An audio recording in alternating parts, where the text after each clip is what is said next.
Well, good evening, everyone. Thanks for joining us for another Via Media conversation. We're an organization that is intending to inspire a curious and hopeful humanity.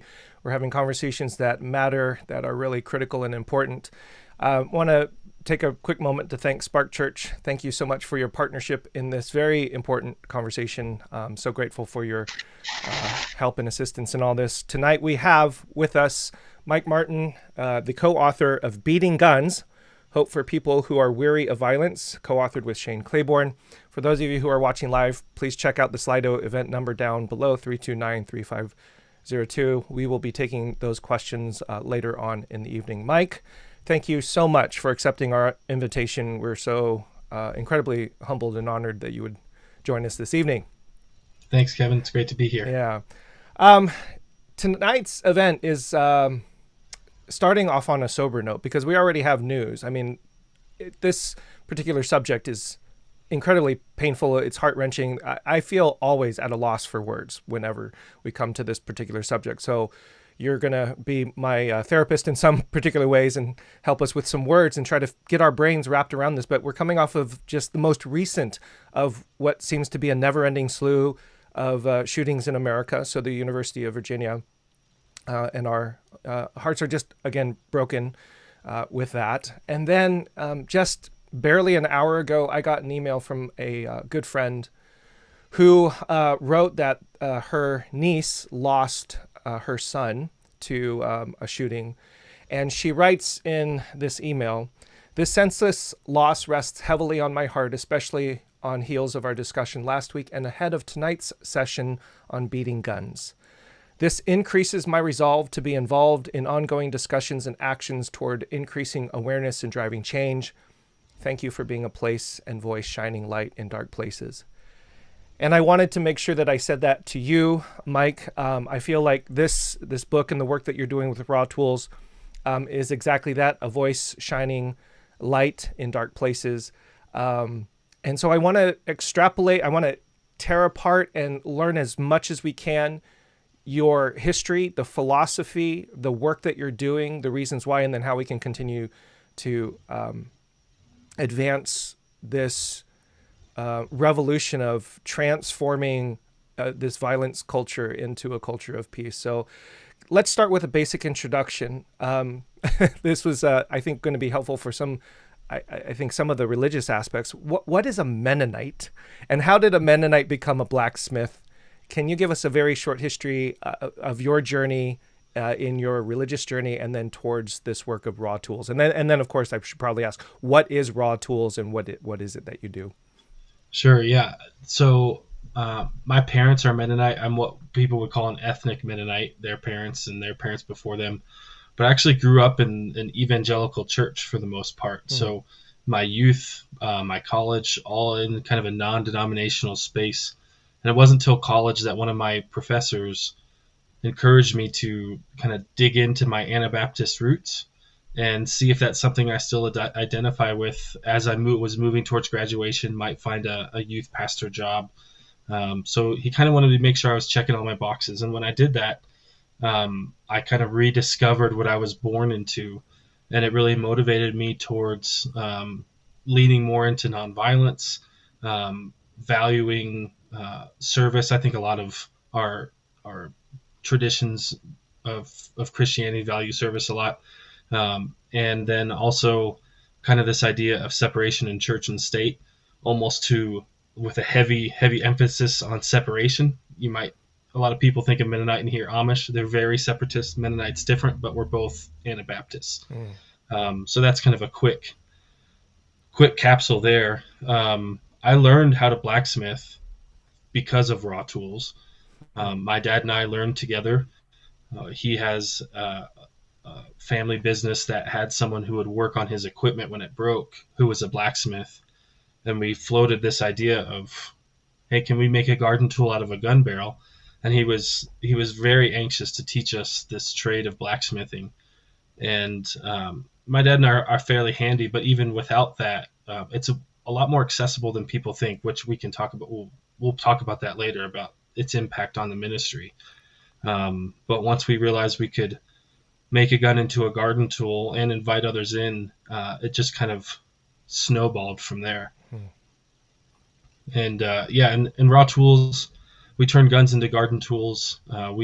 Initiate kind of discussions around trying to imagine if you didn't have a gun, how would you handle situations? So, kind of nonviolence 101. We're really grounded in restorative justice and practices, de escalation, mediation skills, and pushing people into that. And then once we kind of break that space, we want to identify the systemic influences that kind of encourage us to use violence in certain situations.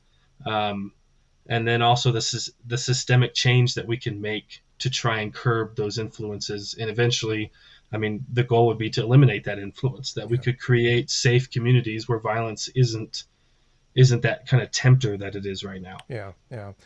I think the holistic approach of what you're doing is just so unique. I mean, at least in the rhetoric that we see in the media and the news, and especially left versus right and Republican versus Democrat, is all about legislation. But your approach is very holistic, like everything that you just mentioned, nonviolence training. You're also participating in worship or liturgical aspects.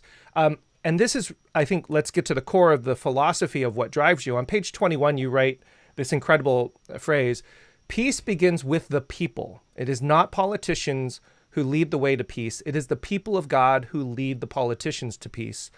We will make violence extinct by refusing to kill. So I'm going to jump ahead a little bit to some of the other questions that I sent you. But what seems to be happening in your philosophy is that in a world that is so inundated with, guns don't kill people, people kill people, these phrases that are just kind of thrown around, and then we don't have a gun problem, we have a heart problem. It feels like you're doing a both and. You in this book, you have articulated the both and. Yes, we do have a gun problem, but we also have a heart problem, and it sounds like what Raw Tools is attempting to do both. Can you speak to kind of that philosophy of how both of those work out in the expressions of this work and ministry that you're doing? Yeah, I think they're connected when you talk about a certain section of anthropology. That's kind of popular name would be cyborg anthropology. That if I'm not holding anything, I'm capable of certain things. But if I'm holding a cell phone, I'm capable of even more things. Or if I'm holding a Mm, pencil or pen. So naturally, if I'm holding a gun, both the gun and myself are capable of different things if we weren't connected, right? mm, Than if it was in a safe or somewhere else, hiding in my nightstand. So I think all of that, the material of the gun, but also the person who I am, I'm not a vacuum. So that gun exists in my hand in connection to everything I've experienced.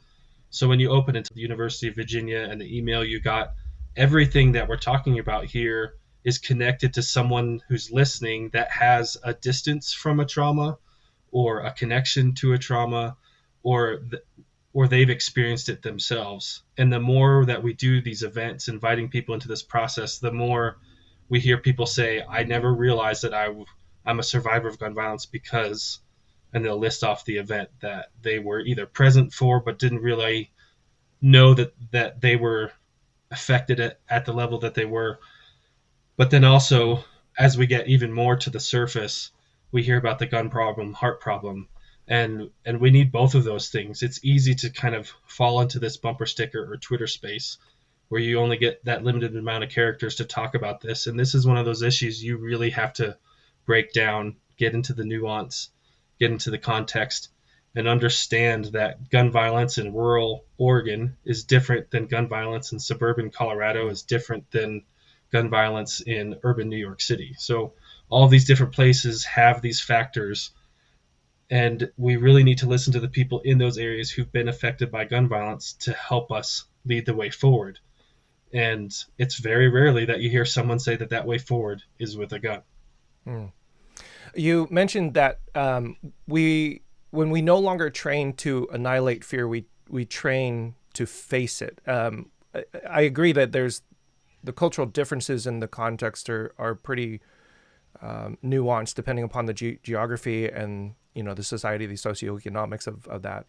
Fear seems to be a core central ethic, core central impulse of humanity, and sometimes an ethic that we leverage. Can you speak to what do you mean when you say train to face fear? I think it's that the training is kind of in the experience, and I'll use kind of when we're planning events, even this book tour, when people say that they want to host us, one of the first ever questions is, do you ever have a protest? Do you ever have, Hmm. kind of a bad actor from the community at these things? And that's speaking from that fear, and really kind of starting to shed doubt on whether this process should happen.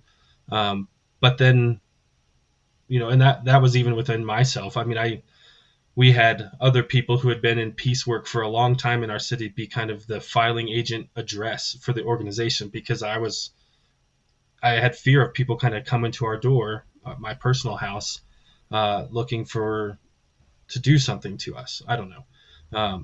Now that I've done this more often, I'm less fearful about it, although that anxiety still hangs out every now and then.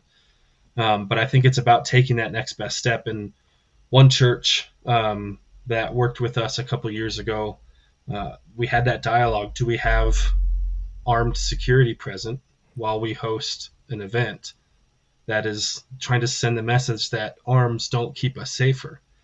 And what eventually happened was this event came to fruition, and it felt more like a high school car wash welcoming the community to get guns, because it was after a mass shooting in the community and they wanted to respond to that. But there was still this kind of fear that was holding back the ethos of what the event could be, and what kind of that mentality that everybody holds when they're at that event. So something that could have paralyzed this church kind of decided to go at it together with multiple people, their group of the church that they are, and be this corporate voice in their community that said, we're tired of this and we want to imagine a new way forward. And for them on that day, it was to have a buyback. And the pastor often says that every gun that came in, everybody who was there got a little taste of heaven. When Hmm. we chopped it up, people who've been affected by gun violence helped cut up the guns. She'd ring a bell every time a handgun came in. There were posters, people holding posters. People from the Colorado Poor People's Campaign who were trained mediators and de-escalators were present just in case something did happen. But it was such a beautiful space because that church decided to kind of face that fear or live into the life that they want to be a part of, despite what the world is telling them could possibly happen. Yeah, that's such an incredibly brave thing to do, and brave and courageous being not kind of a posture, a chivalrous posture, but the willingness and the discipline to go to the other side of that. And that kind of training seems to be something that you can only get by going through that emotion of fear. You know. Yeah, there's kind of this acceptance of a level of vulnerability that you have to be okay with. And I would also say that maybe not everybody in that church was ready for that, and that would be okay. We need to allow space for that too. That this church can move forward, or any church can move forward, or a people group can move forward, knowing that some of them are struggling and that there might be something behind that, a Yeah. legitimate trauma in the past that needs to be addressed and shared with community. So it isn't to say that just because you don't want to step into this scary space doesn't mean you aren't brave, but it is to say that let's hold our fear together and not Mm. feel like we're all doing this by ourselves, which is what the pull of the gun industry is that you need this to be the individual you need to be. And we're going to get into that. I'm really looking forward to you helping us understand kind of the recent history of the gun industry, the business end of it, and how it has created this very culture. I want to, before we get there, just kind of ask you on a very practical level. Somebody spits back at you some sort of slogan or saying that is on a particular political angle. Guns don't kill people; people kill people. Or I don't care. I'm terrified right now. I need to arm myself. What is your practical approach in those particular conversations? I mean, you've been holding these kinds of training sessions and events all across the country. And I'm sure you run into people who are like, I'm still very much in disagreement with what you're trying to do here. I'm actually going to feel a lot better if I go out and purchase a gun and I continue to perpetuate kind of this culture and the existence of guns and stuff like that. What is your practical approach? Something that maybe we can take away, because we're having these conversations as well. Mm-hmm. Yeah, I think as the practical approach, if it's someone I don't have a relationship with, I'm going to test and see if this is one that, do I have space to maintain this relationship and go down this road with that person, or try and connect them to someone that we might have a mutual friend so that they can have that conversation if I don't feel. But from a practicality standpoint, I'm going to, approach this very slowly. We're going to be in relationship together. We're going to commit to this from both ends. And this just comes from kind of restorative practices or dialogue 101. If you're going to hold a talking circle to talk about something, there's no time limit to that. And so I would enter into these spaces, and this goes as practical as, like, I'm going to post something about gun violence on my personal social media page today. I have to commit to moderating all the comments that are going to be coming in, because because it's connected to the work that I do, but two, even if I disagree with someone is watching how we relate to each other in that space. They don't care about the data points that either side is putting out there, but they do care about how the space is being held. And I would say that's just as important as trying to come up with that perfect response phrase, right? So start from that listening space, ask people what has led them to believe what they believe, and then start looking at statistics or real world examples. And both people will probably be able to put some of that forth. And once you kind of get past that, to that space, I lean into my Christian faith and what I believe Jesus calls us to. And if this person is also a Christian, then we move into that kind of next level of dialogue and ask, is this what it looks like to follow Jesus? Did dying on the cross give us an example of what we like to say in the book too, is we were taught not to kill for people, but to die for people. And that's the example that we see. So it pulls you away from kind of that bumper sticker conversation back and forth. Yeah. If you start going down that road, that's the first sign that it's not going to work. It's not a healthy space. You need to kind of reel yourself and each other back and say, maybe we need to do this over a meal, because that'll slow a conversation down too. Yeah. We're incredibly inspired by that particular approach. The tagline for VIA is to inspire a curious and hopeful humanity. And that, what you've just said, is an exemplification of that curiosity. If you're doing a lot of listening and trying to find out where somebody's coming from and doing some common ground. Before we get to the history, another question just came to mind, which is a footnote as you were talking about having those conversations over. I was asking you before we went live about compassion fatigue and trauma fatigue. Can you speak to the idea, the experience that many of us have in this work of just getting tired, wondering if we're ever going to make a difference? It was a very palpable frustration after Sandy Hook, when our government and seemingly the entire nation had an incredible uproar, but nothing actually materialized. And these kinds of stories are happening, again and again and again. And you're in this work every day. So I was just wondering if we could put a footnote question on how to maintain a disciplined commitment to this work in light of constant frustration, constant, opposition, compassion fatigue, trauma fatigue, cynicism, all that kind of stuff.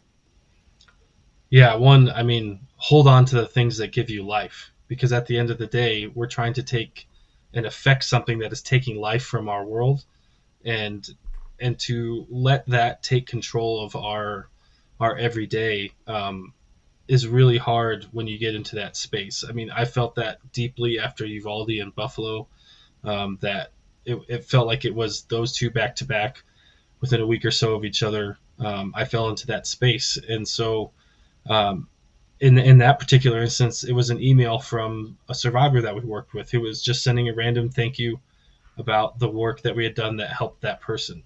And that helped pull me out. And then I moved into in the pandemic, I got a kayak. And so I just would get out on the water, and that helped recenter me. So there's these horrible things that happen within our work, especially when they're deeply connected to the work, like another mass shooting. and it's great to remind ourselves of what gives us life. Mm. And sometimes that has to do with the work. Sometimes it's just me canceling meetings and staying in the shop and making tools out of guns. And as Reverend Sharon Risher, who lost her mother in the Charleston church shootings, says, to beat the hell out of the gun, that we have to push that hell away and make room for life in our community, in our life, in our 3 foot circle. Right? We often say, like, you can affect what the first degree of connection. So it might be people, it might be practices, but that's how I deal with that. And sometimes it's a lot in 1 month, and sometimes it's once a year, but it definitely pops up, and you're not really prepared for it. So it's good that to be not when you're not in that instance, to think of the things that you're going to do when it comes up. Not unlike preparing for active violence. It's not always going to be a shooter, but it might be another form of violence that you have to prepare for and build habits to help moderate and mediate that situation. Mm. And sometimes it's with yourself. I love the idea that the work of justice and putting the world right is can feel sometimes platformed upon opposition. We are trying to fight against this thing, but you've also articulated, remember the thing that you're also fighting for, not just the thing that you're fighting against. And yeah, life is the thing that we are fighting for. And I mean, for crying out loud, I'm using the fight analogy and verbiage and metaphor even when talking about this. So it's amazing how ingrained this is. So Yeah, um, spiritual warfare. yeah, exactly. I mean, we probably need to deconstruct the language. Yeah. We, I want to ask you about this history. You and Shane have written some incredible history here. On page 47, you talk about figures like Buffalo Bill, Billy the Kid, Belle Starr, and Calamity Jane became American legends and went from lowbrow fiction to highbrow historical fact. Truth was the first casualty of our romanticism with guns. And then you articulate some of this Wild West and kind of the glamour of the cowboy. What is the truth of this mythology, Mike? Yeah, right after that, what you read, there's another quote that talks about another person said that more people died in the cinema on the Saturday matinees than they did in the actual Wild Wild West. Mm, Right? That we have these two truths that we kind of lean into. One is that everybody was the John Wayne character, that the cowboy was this virtuous male figure, white guy that was going in to save the expanding settlers and colonialists in the American West. When in reality, the cowboy was more kind of that drunk guy on the weekends involved in domestic violence. And that's not the story that we would ask. We have a heroic vision of the cowboy of the West, and that's almost antithetical to what the cowboy was in a historical space. and what prompted that shift, and what was who or what capitalized on that imagery? And I'm kind of leading the question. We're talking Yeah, about the gun capitalists and the whole business culture. So speak to the development through some of that history. You talk about war and like Winchester and Colt really taking advantage of those opportunities, those cultural opportunities to make a buck. And you're actually incredibly generous, I felt anyway, to the gun manufacturers, because you said, I mean, they weren't in it to for the production of killing people. They were in it to make money. So talk through a little bit of how this developed over time, and then what kind of shifts and changes in the industry created this gun culture that we have, which is, I think, really helpful for understanding why we even have this culture in the first place. yeah. There was a big shift in the mid 1800s in this that kind of coincided with the international conflict and the development of the gun industry within the United States. And two of the people we talk about in the book, Samuel Colt and Eli Whitney. Most people know of Eli Whitney as the person who developed the cotton gin, but he also kind of developed the mechanized process of making individual gun parts instead of one solid piece that you might see in like an older rifle. And the combination of those led someone like Samuel Colt to go to the loser of whatever war America was fighting and said, "This is why you lost. America had this revolver, and you didn't. You only had, like a musket or even a multi-fire musket. There's different variations of that too that they were selling to the losers after they lost, and pretty compellingly, right? And even indigenous people talked of the revolver as the spirit gun because it was taking life at levels that only you can imagine would happen from that spiritual realm, right? That you would almost attach to things like a plague. This gun was having that effect on in the American West, and so well, all over America, American South too. And so it's that kind of combination of one, the development of automatic weapons or semi-automatic weapons, and the development of the American market when there wasn't a war on. So the war initially funded the gun industry, right? You'd make dozens of hundreds of guns a month, but outside of war, you might make 2 dozen guns a month for Winchester. Like it was almost nothing. One person could do that in a week. And so they needed to find ways to fill their market so they wouldn't have to shut down the gun lines and start making sewing machines or whatever else the other piece of machinery they were making. So they created the gun market of the US, and they did that by having some old advertisements, which Shane likes to make into signs now, cutting up old gun advertisements and creating faith, hope, love, peace out of them. But you would create these heroes of the West, right? Facing down the bear, facing down the Native American, facing whatever that challenge was. And then they moved it to one of the bigger marketing campaigns in business history in the American in the last 200 years was the Boy Plan, where they targeted boys aged 10 to 16 and made rifles just for them. And so it started to create this want for something instead of a need for something. It used to be a need and they turned it into a want. And so suddenly the civilian market was offsetting the war market. And then you get to 1900s and the modern firearm era begins. Yeah, that's incredible. You quote Pamela Haig. Am I pronouncing her name correctly?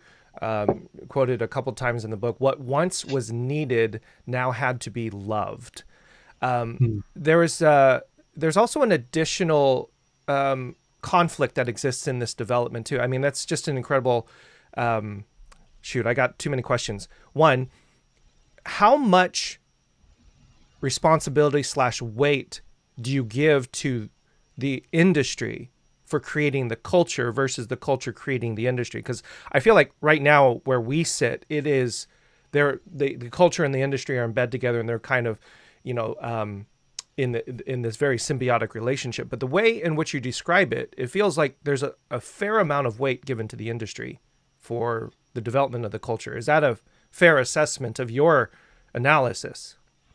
Yeah, I think so, just because the dissemination of information at that time had to be industry centered, right? This isn't something that you could just kind of manufacture from the grassroots. If you did, it might have looked similar to like the old school traveling church revivals, right? Where this was flooding magazines and newspapers with advertisements, putting it along different, general stores, those kinds of places. So it was definitely something that was manufactured from within the industry and put out there, especially when you see that change from need to want or need to love, as Pamela Haig says. Yeah.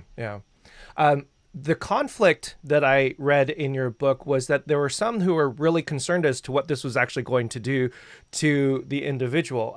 Page 64, you write, some gun enthusiasts warned of the danger of firepower replacing bravery, even mocking some of the modern guns by use of which an infamous coward could kill someone with a random ball from whence no one knew where it was shot.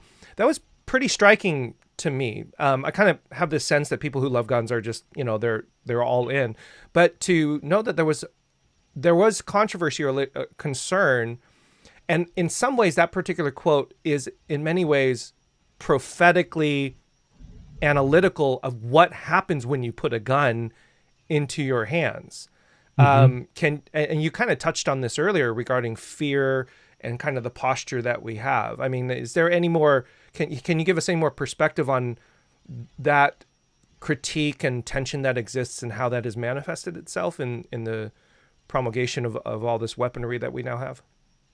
Yeah, it's interesting that that plays both on this idea of developing something that creates distance between me and my, um, I guess, whoever disagrees with me or whoever I'm in conflict with. Right? That's what they're talking about. That I can fling that ball, that bullet, over a distance instead of meeting that person face to face. So in some ways, it's almost the opposite message that you get now from the gun industry, right? That this Yeah, makes you more of a man, where this person who's saying, like this gun enthusiast is saying, no, it makes you less of a yeah, man yeah, because you can't face your fears. You have to get rid of it by killing your fear or what you think is that fear. yeah. And it's really pretty cutting. It says a lot. And to me, it's the same conversation right now that people have around drone technology, especially when it's attached to the military warfare. So it's interesting to see that coming out then, but you just don't hear it anymore. It's something that has been drowned out, and a lot of that got drowned out in the 70s and 80s as you see the narrative of the NRA change. Mm, yeah. Can you tease out that drone technology? I mean, Yeah, comment there. yeah, I think you get to this place where you have created, especially when you're talking about military and international warfare, you have to convince the nation that you represent that you are doing something that is moral and just. So therefore, you have to dehumanize something else or someone else to make them a target that is worthy of this of a bomb or a bullet. And when we add a drone to that, you're further distancing those two people. You're taking the relationship or any idea of a possible relationship between myself and another individual who's a part of a nation that we're at war with, by introducing this technology that isn't taking anybody with it to perform this task. So it takes even another separation. Now it feels like you're not even pulling the trigger. You're pushing a button on this end somewhere, but you're Right. not pulling the trigger with that person in sight like you are in what this person is talking about. I feel like this element of the conversation is so critically important from an anthropological sociological perspective. It's very Marshall McLuhan esque that we make our tools and then our tools make us. Whatever Hmm. it is that we do, we produce, actually has a very significant psychological and social effect on who we are and how we see things. And yeah, these weapons create further distance, and that distance diminishes our connection and our humanism and our humanity in that relationship with others. Okay, so the gun industry captivates the moment. They're looking for a buck. They're not necessarily looking to create an industry of killing, but and it's really stunning to think about American industries going to the loser of American wars to sell more guns. That I mean, that's just kind of a stunning fact, I suppose. Develops a culture through the advertising, the mythology of all that, which means that the appeal to the Second Amendment was not a primary driver of the late 19th century, early 20th century development of this culture. True? Am I wrong? What's your analysis of the role of the Second Amendment in the rhetoric and in the ideology during this particular time? Because it certainly seems like a prominent argument and appeal in our current day. And then we'll get to what really is the Second Amendment and how should we think about it. So let's start with some of the history of the role that the Second Amendment played in that particular time. Yeah, at that time it was usually meant for militia would have been a much more common way to understand the use of firearms your kind of individual need to own one as if you were a part of a larger group that was tasked with the defense of something. And usually you see that, especially in the development of what we see now as law enforcement and slave patrols. You see that even in the first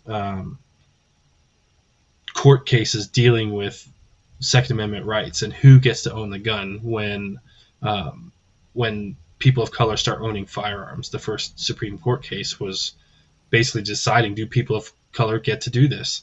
Um, and Roxanne Dunbar Ortiz has a great book about that.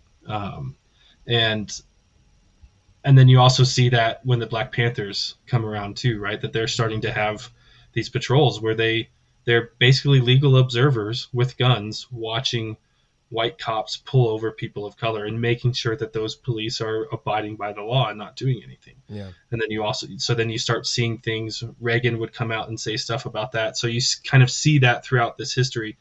But I think it's more of kind of like behind the curtain at first in some of this change in the 1800s, seeing this advertising. You aren't seeing advertisement that says the Second Amendment means that your 12-year-old should get a gun. You're seeing a 12-year-old want to be like the hero cowboy, right? That's what we see in those things. So it is more of a modern development, but it is behind some of the other marketing. It's just not as blatant as it is now. Yeah. Okay. So over time, however, the Second Amendment becomes much more prominent in the rhetoric and in the argumentation. And then this was something that I thought was really critical because it was a Supreme Court case in 2008, right? District of Columbia versus Heller. The quote here is, "For 200 years, the courts interpreted the right to bear arms as a collective or state right. But in 2008, it became crystal clear in the District of Columbia versus Heller that the right to bear arms is an individual right, and states cannot block it." Can you tell us more about this shift? I mean, that's a significant. I mean, 2008. This is fairly late, Yeah. quote unquote, late in the game. Yeah, it's also, I think it's important to see this as something that was happening in the similar time frame that corporations were also seen as individuals. So there's Right. this commodifying of individuals that's behind this, I believe. But what it's saying that it's trying to remove and let you talk about the Second Amendment from an individual space instead of that corporate malicious space. It wants to create that next level of that. And also in that decision, like, it's still saying that there are still limits within that, right? You still can't. It's been 14, 15 years since then.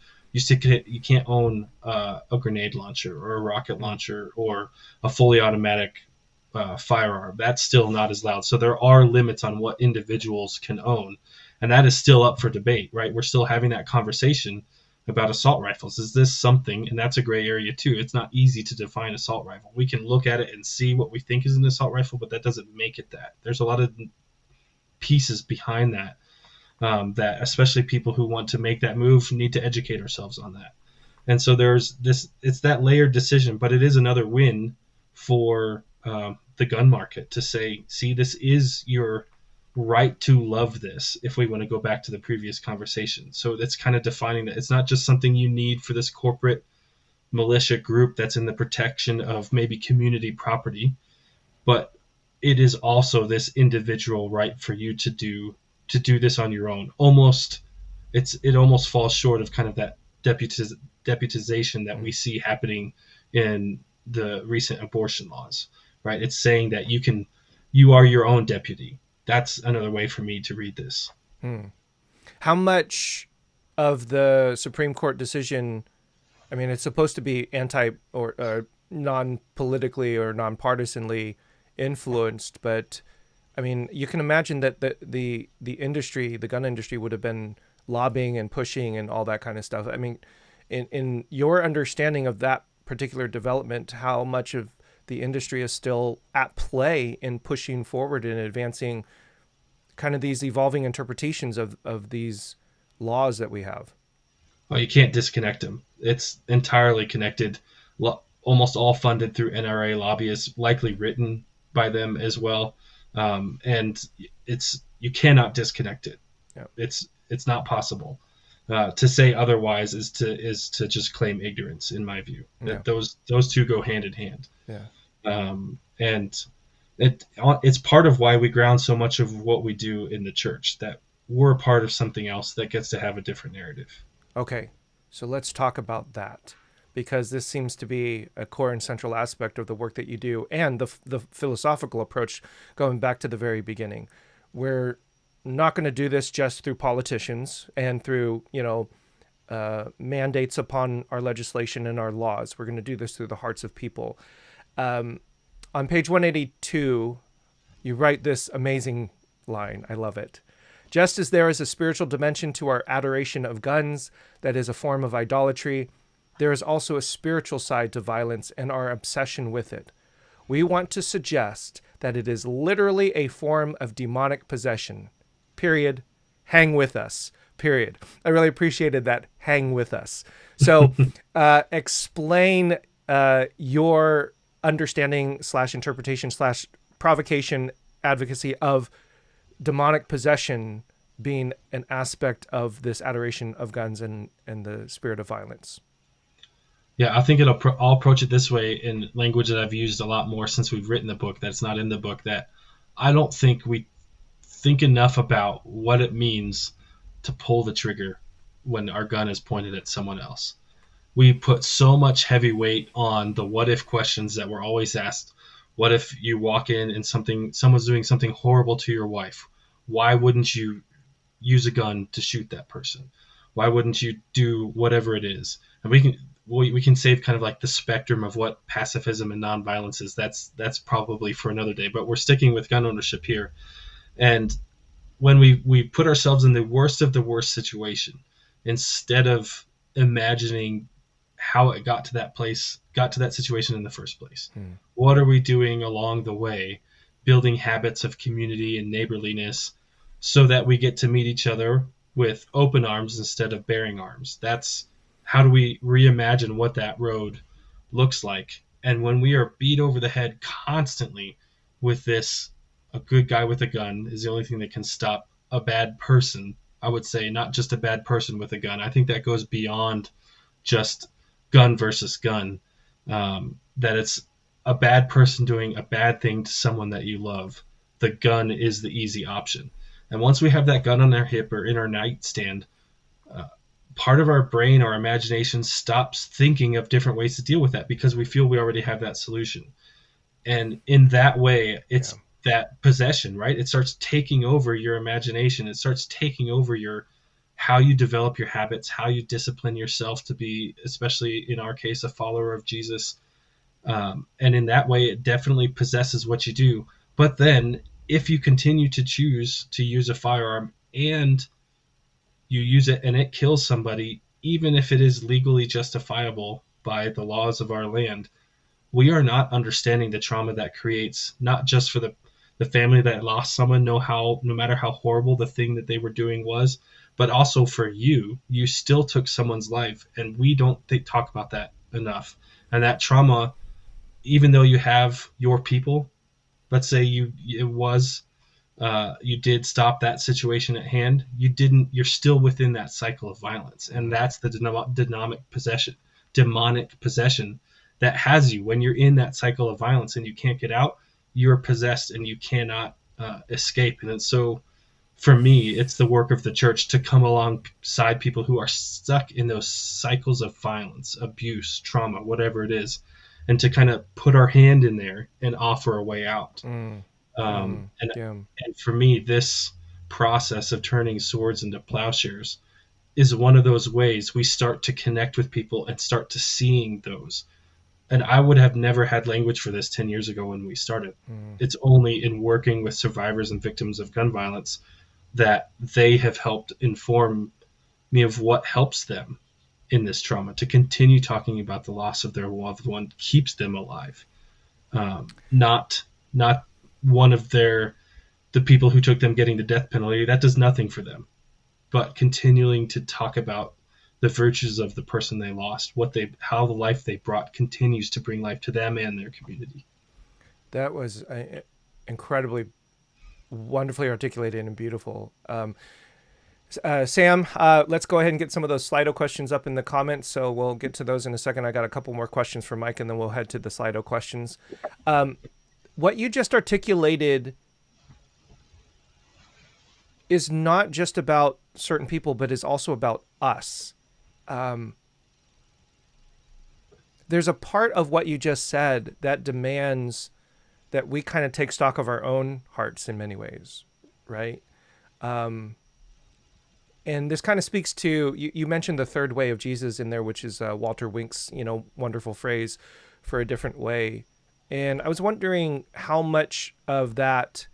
I mean, it's not just, I guess, for those of us who are on a certain path of trying to reduce gun violence, have a particular political and philosophical ideology. Some of what you said requires self-reflection as well. And I was just kind of curious if you could speak to that, because everything that you just said, I mean, that's within us as well. What could possibly possess us? Yeah, the first part, our mission statement is to disarm hearts, forge peace, and cultivate justice.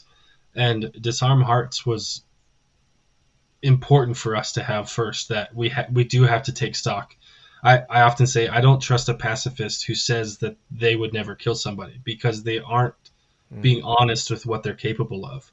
They may be the best disciplined and have the best habits, and they likely will never kill someone. But if you can't get past that awareness of what we're capable of, then it's hard for me to work alongside you, because it's hard for me to believe the depth of the rest of your work. Yeah.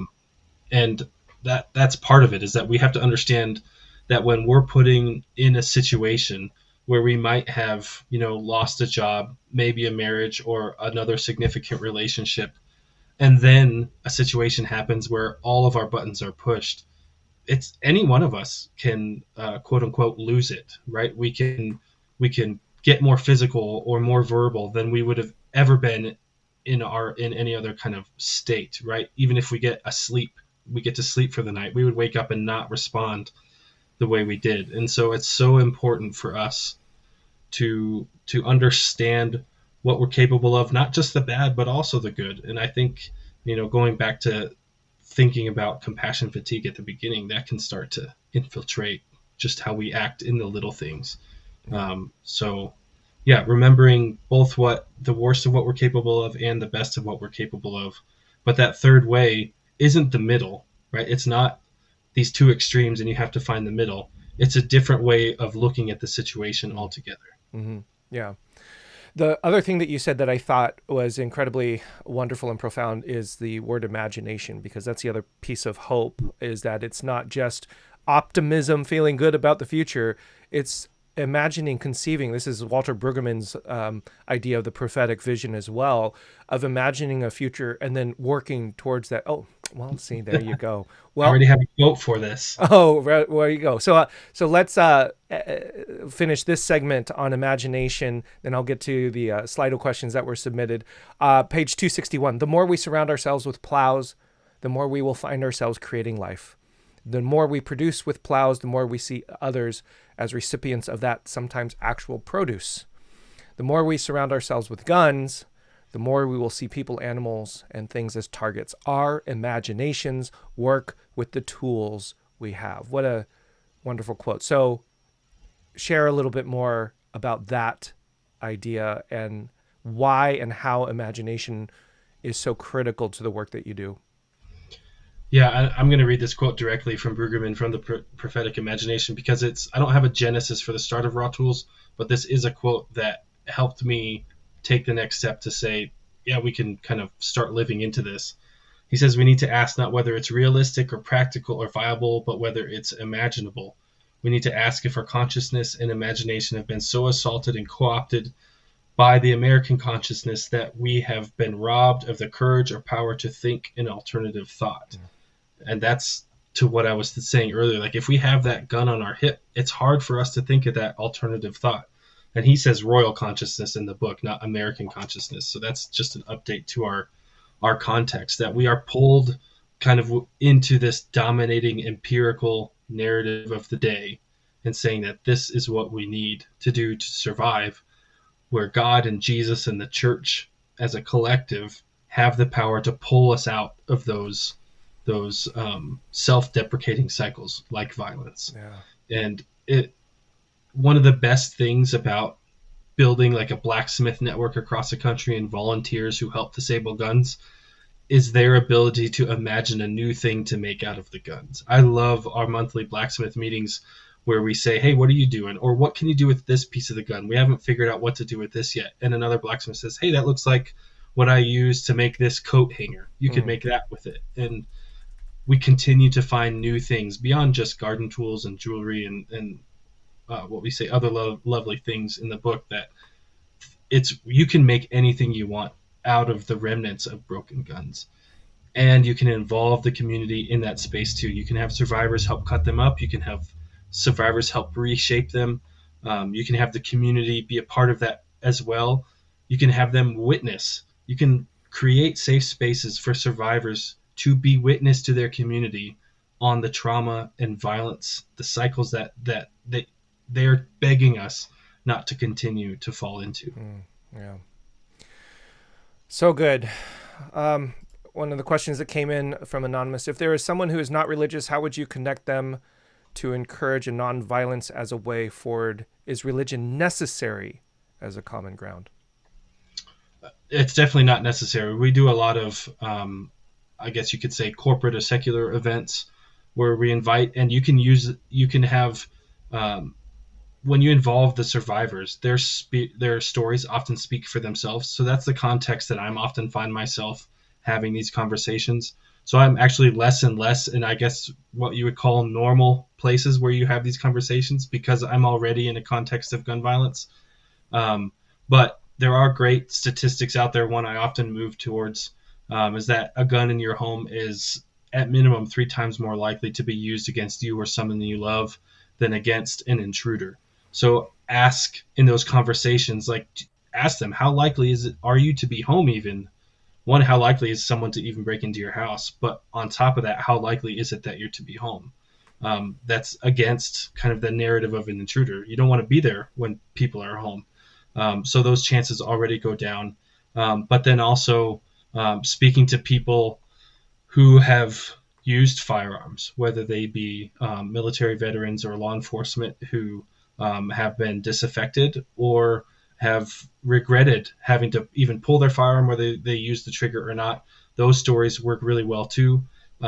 We often work with stories of people who have caused harm. They might be in prison, they might be out, and they talk about the effect that it had on their lives for pulling the trigger. So trying to stay informed around the trauma aspect of this from all perspectives, but also leaning into the data context that is your community.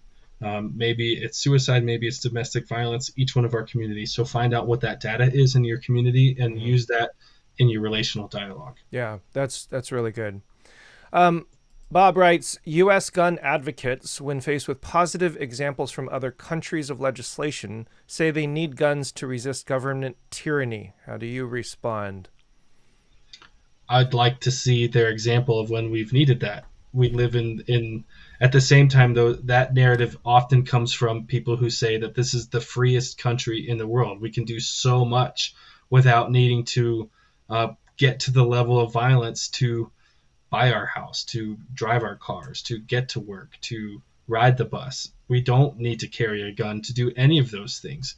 And in fact, more than 60% of our country do not own guns. A very small percentage of gun owners own almost half of our firearms. So most of us in this country already do life without firearms, and a large percentage of them don't even want to kind of bring that firearm into their life. Yeah. So, well, the rebuttal, I can imagine, and I think I've heard this before, is Civil War, Revolutionary War. These are kind of prime examples in American history where violence was, quote unquote, necessary, or at least utilized in the liberation of the American state. So how would you respond to that particular rebuttal?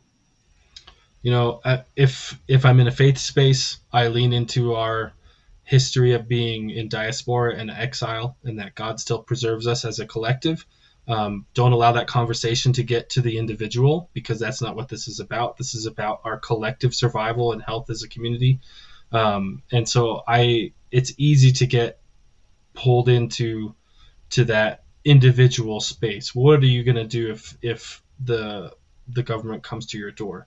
And it's really doesn't happen much in that kind of community dialogue, that using that communal language. So at the end of it, for me personally, I'm not gonna kill for someone, but I'll die for someone. And if that is, then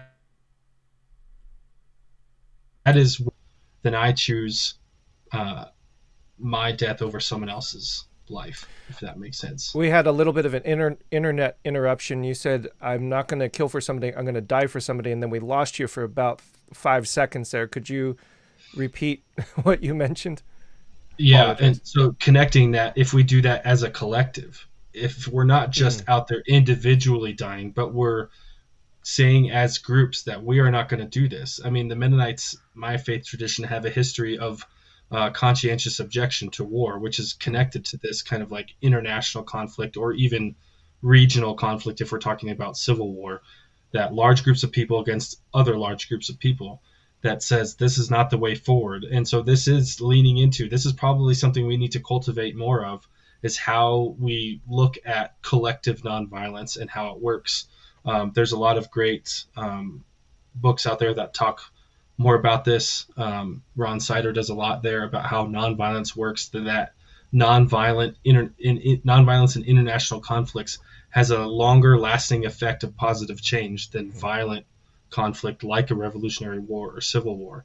I think we're still living in the violence of the Civil War when we're mm. talking about this today, as it with the Black Lives Matter movement and indigenous lives and how they're deeply undervalued. I don't think that that's something that is just 200 years ago. That's something we're still living today, and we're still in that cycle of violence. So I don't. Violence hasn't solved that problem like we think it did when the Civil War ended. Man, that's so good. Two last questions, and then we'll let you go. What are some ways in which? Well, first of all, are you coming to California anytime soon? Is that on the Possibly. docket? Southern California might be on the docket in the new year. That's still penciled in. It's not finalized. But other than that, right now we are starting to plan out our 2023. Well, if there are any other churches or organizations, institutions in Northern California that would love to partner with Spark, I think, and via media, we would probably be very interested in captivating your travels out here, because I think, in addition to the work that you're doing, it's kind of the experience and the training that you also provide when you do those activities that I think is incredibly formative for the shaping of our minds and our philosophies, our spiritualities. Is there any way that our audience can support, other than buying the book, other ways that you need support or help in the work that you're doing? Yeah, you can go to rawtools.org. You can buy the book along with the items that we make. The best way to know when tools are for sale is to subscribe to our newsletter at rawtools.org. We release them in batches, and they're often sold out within hours. So if you want to get in on that, get to the newsletter. But even more so, be open about talking about this in your community, whether it directly affects Raw Tools or not. I don't care as much about that. I want to get people active in talking about this. There's some resources we've made. A Loaded Conversation with Mennonite Central Committee is just a helpful dialogue guide to hold these conversations in your church. And then another one, if you want to create a nonviolent plan, a practice or policy within your church, Fear Not is a curriculum that just came out this year to talk about how to respond to active violence in your congregation. It's not always going to be a shooter. Yeah. Pastor Danielle, push hell away. Yes. Stacy, we're still living through the violence of the Civil War. Wow. Yeah. This has been incredible, Mike. So many. We didn't even get to everything that you mentioned in the book that is just so helpful and insightful. You are a Mennonite pastor slash Amish pastor slash No, no no. Mennon. Maybe Yeah, I need to cut this to get that myth gone. that's right. Um, there are people in our church, in our audience, in our communities that are very tired, um, weary of the violence. It was just painful as a church. I know you know this. I'm preaching to the choir. To go through year after year after year of needing to pause for a moment because of another shooting, because of another act of violence, and it's just been weary. As a pastor, I would love for you to close us, if you would be so kind, maybe with a short pastoral word of encouragement, of hope, of inspiration, imagination to our audience, from a profound place of authority, meaning somebody who lives this, walks this, and has trudged through the dark places. And we'll let you close us with that word, if you'd be so kind. Yeah, Lord, thanks for this time together. I pray that you help us understand who we are. Help us to empower us to break the soil that we feel might be uh, corrupted, that we feel might be something we continue to walk over and not notice what grows there. We ask that you give us the tools to break that soil, to bring new life. We understand that we are in this for the reconciliation of all things, and that we want to follow you on that path, and we want to use the tools that you showed us to use to do this, that we don't exploit others, that we move forward with life at the center, and with our arms held together, that we do this in an embrace of each other. Mm. In your name we pray. Amen. Amen. Friends, thank you for joining us. The book, Beating Guns, Hope for People Who Are Weary of Violence, the organization, Raw Tools. Mike Martin, thank you so much, not only for your time, but for your work and for the inspiration and the imagination that you're giving to all of us. We so appreciate it, and we just wish you all the very best. We are hopeful for some California visit, potentially. May your tribe increase and continue. I am very hesitant and sad to say that this will continue, unfortunately. We still live in a very lengthy, strong, robust gun culture, violence culture, but people like you and the work that you're doing is advancing a pretty profound, radical, revolutionary change for which we are tremendously, tremendously grateful. So thank you so much, Mike. Thank you, Kevin. Thanks, everyone, for having us and being a part of this conversation. It was a great joy to be a part of, and hopefully we cross paths with many of you in the future here. Yes, that would be wonderful. Thank you again, everybody. Have a wonderful night, and we'll see you next time for our next conversation.